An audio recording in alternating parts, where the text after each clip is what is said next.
sharing my IIM Ahmedabad interview experience. Also trying to teach you how to drive the interview. देखो, सबसे पहले you need to decide what you're going to brand yourself as. तुम अपने जिंदगी का कौन सा हिस्सा highlight करना चाहते हो. For example, I decided to brand myself as an individual interested in the field of education. That had worked with different edtechs, also started my own company, and post MBA I wanted to work in education, जो मैं भी कर भी रही हूँ by the way. तो जब interview start होता है ना, they always ask you basic pleasantry. Like in IMA, they asked me, "Hi Samanthi, how was your day so far?" And I grabbed the interview right there. I told them, "Sir, my day was pretty interesting. In fact, all of us in the waiting room were discussing if CAT is a competent exam to select capable MBA candidates." And they got interested. They asked, "क्या discussion हुआ?" I said, "We don't really think so because there is no section in CAT that tests the true leadership or managerial skills of an individual."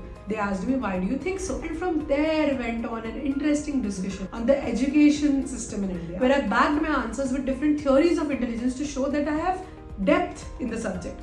I brought different instances and learnings from my work that I'd done, from the company that I'd started, and also discussed my long-term vision. And I got selected, right? So this is what you should do. Answer इस तरीके से करो that the conversation moves on. Grab every opportunity possible to bring back the discussion on the topics you have prepared. जिससे तुम्हारे strengths ही highlight होते हैं और weaknesses नहीं. And that is how you drive the interview. If you need my help in driving your interview, comment below and book a session right now.